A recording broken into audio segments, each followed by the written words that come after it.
I got like a 3 second delay going on there. I pour the beer, and I see it gradually happening. Like I'm censoring myself. How do you do, Buckaroos? How the heck are you? So I invited a couple folks in, and we'll see if they show up. If not, I'm just going to start talking. Uh, I'm having technical difficulties, man. Anyways, hey, I'm trying to beer whisper. How the heck are you? How do you do, Buckaroos? I believe I said that already. Hey, I've got one here. A local brewery, Springfield Brewing Company, our first brew pub. They opened in '97, I believe. This Paul's Pale Ale, 5.630 IBUs. As far as I know, it's pretty much the same as it was way back when. They may have made a few changes to it. I don't know.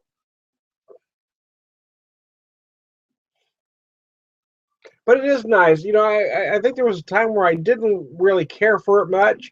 But now I think I've come to appreciate it. I think it's because, you know, maybe I've matured and my tastes have changed. It seems that every pale ale kind of tastes the same these days, and it's refreshingly different to find something that, well, that does taste refreshingly different. That's kind of what this one does. You know, for a while there, Springfield Brewing Company wasn't really taken seriously in the craft beer community here in Springfield, Missouri. I mean, you know, when they first came out, they were really thought highly of.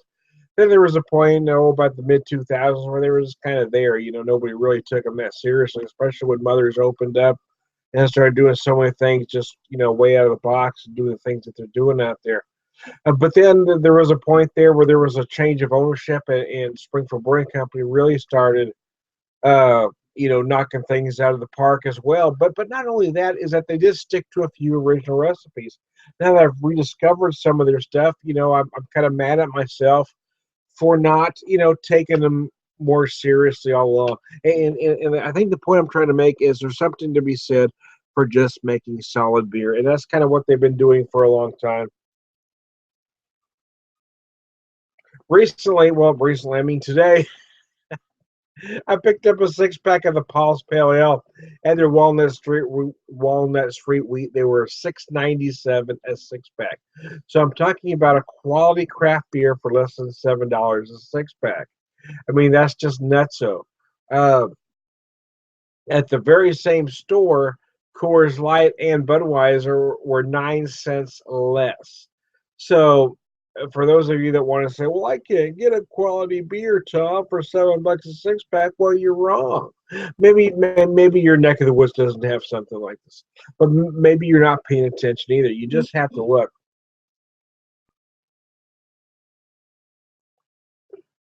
The greater thing is you don't necessarily have to drink crap if you don't want to. Now, if you enjoy crap, that's fine. Drinking, I'm not making fun of you for drinking it, but don't drink the crap and tell me it's good crap.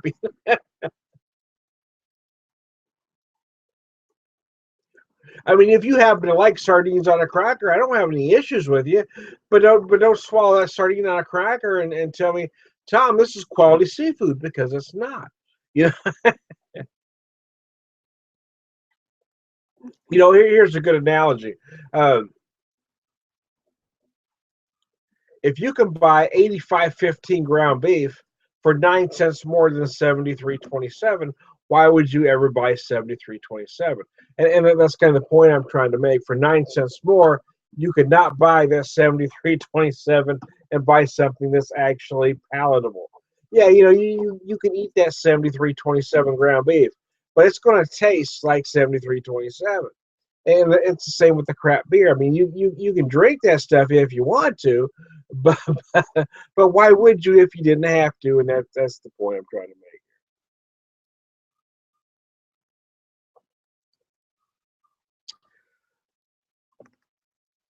Anyways, so Paul's Pale Ale. So it does have a bigger malt body than most pale ales do these days. You do get that slight hint of caramel going on, but not in a sweet way.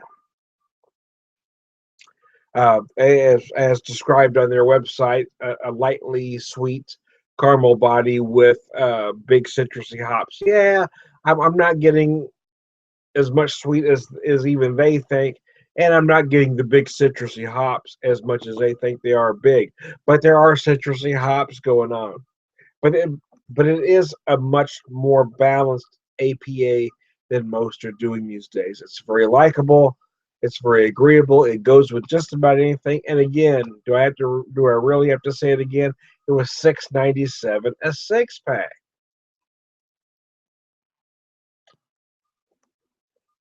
Again, it's not much more than something on the shelf that has tons of adjuncts in it. So, listen, I'm not, everybody, if you say anything about beers like that, everybody wants to paint you as a snob. You don't necessarily have to be a snob about it, but I mean, if you enjoy those beers, we'll drink them. But don't try to tell me it's a quality beer. And that's the problem I have with so many of those folks. They want to say, well, it's just as good as. Well, no, it's not just as good as. Well, why does it matter? Well, it does because, well, it's made cheaply. You know, I mean, if you love the Big Mac, eat a Big Mac. I'm not going to discourage you from eating one, but don't tell me it's a quality hamburger because it's not. You don't tell me it's Tom, this stuff is just as good as. No, it's not just as good as anything. It's terrible. It's made from terrible meat products. It's a horrible piece. But if you want to tell me, Tom, I just get a taste for that every once in a while. I'm okay with that. I mean, for me, I love the Jack in the Box taco. I know it's not a real taco. The only thing it has in common with a taco is that it has a core tortilla on it.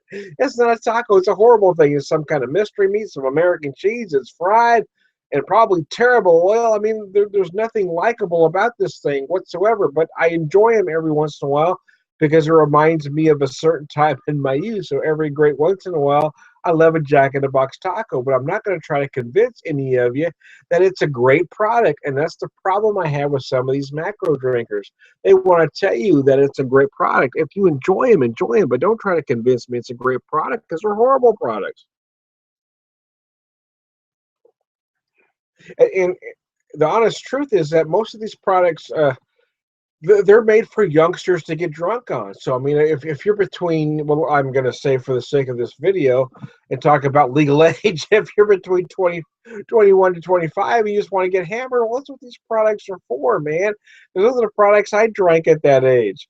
But if you're a 50, if you're a over 40-year-old man and you're drinking this stuff, I'm thinking you probably have some issues. You shouldn't be drinking malt liquors and Boone's Farm wine and Mad Dog 2020. I mean, these are products. These aren't good quality products. These are products made to get you drunk fast.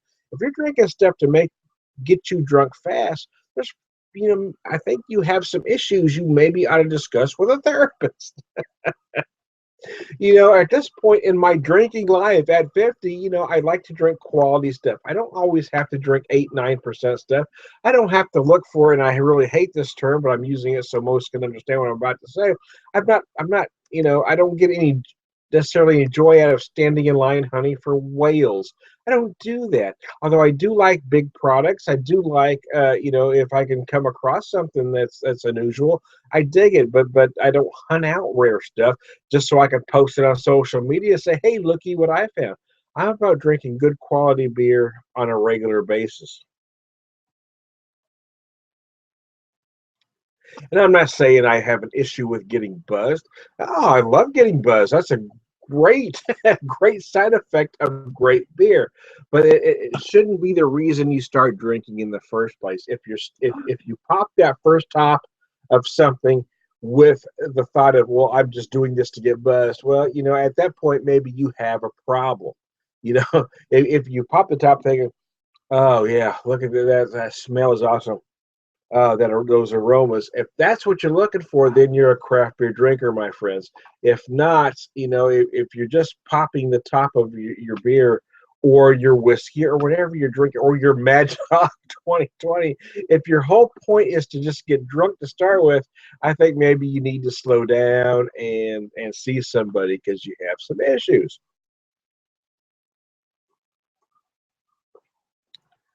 Did I offend you yet? If not, I'm not trying hard enough. I entitled this video, "What do you do with an elephant with 3 balls on him?" I don't know about you, but I'd walk and pitch to the Rhino. It's an old joke. It's a baseball reference. I can't remember when I first heard that. Uh, I think it was on probably about 84, 85. There was a segment on, oh, excuse me, a radio station in Southern California at the time, where they would give you bad jokes, and that was one of them. One of the other bad jokes I remember hearing was this guy walks into a bar and he says to a girl sitting next to him, says, "Hey, baby, how about you and me, taking off?" She says, "I'd like to, but I'm on my menstrual cycle." He says, "That's okay. I got my Honda out back. I'll follow you home." Anyways, I said it was a bad joke to start with. Don't judge me, man. Honda out back. I'll follow you home. Are you with me? I think it was about 85. My cousin Terry came down and stayed with us for a while. He was working at a lumber yard, and he was invited to a Halloween party. Well, I had a nice kind of a sport coat, I guess it was, kind of a hip jacket at the time. Anyway, I guess it wasn't quite a sport coat. It was something along those lines. And I wore a T-shirt. I think it was my Monkeys T-shirt. It was 85 now. Think about it, because I had my Monkeys T-shirt. My brother and I went to see the Monkeys reunion concert in 85. But anyway, I had the Monkeys shirt on. I had that kind of sport coat thing on. I had some slick shoes at the time. I was very thin. I weighed barely 100 pounds, if anything. But I didn't have a costume for the night, so I ended up going as the unknown comic. I put a bag over my head because I knew most of the unknown comics jokes at the time.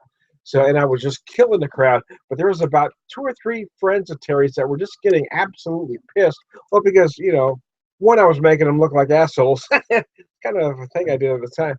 And, and two, they couldn't figure out who I was. And the problem was, well, it wasn't a problem, but the odd thing was, is that the three guys that were really getting pissed because I wouldn't tell them who I was were guys I've drank with. I mean, I don't know how many times. I mean, I drank with these guys at least 3 or 4 times before, if not a dozen.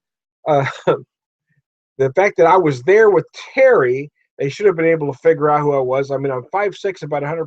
I'm just saying everything about me was identifiable except for the fact I had a bag over my head, and they couldn't figure out who I was. The deduction should have told them, well, see, Tom isn't with Terry tonight, so this there's likelihood this should, but they couldn't figure out who I was. It was just hilarious, and the longer the night went on, the more pissed these guys got because I would not tell them who I was. I said, you could figure it out, and I kept telling them. I just kept repeating the same Murray Langston, who is comic, the great Murray. I just kept repeating the Murray Langston jokes over and over again, and they couldn't figure it out. It still cracks me up to this day. It just not that you give a rat's ass, but I found it funny that they couldn't figure out who I was when I was, we'd been to several places together, me and all these guys.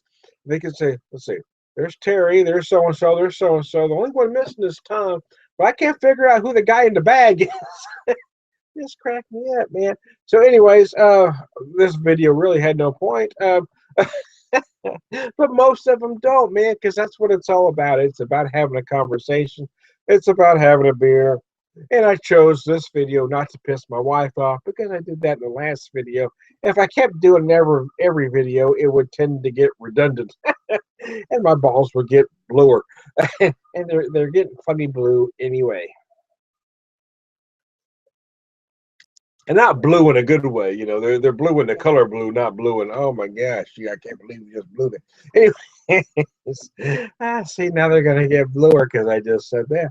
Yeah, I wish I had the ability to stop, but I don't, man. I just don't have it. Anyways, so I'm Tom the Beer Whisperer. We're gonna wrap up this episode before I say something else that, well, I don't care if I offend you all. I really don't give a rat's ass. But if I piss off my wife anymore, I'm probably going to be sleeping outside tonight, and I think it's going to rain. It's Tom the Beer Whisperer. We'll talk to you later.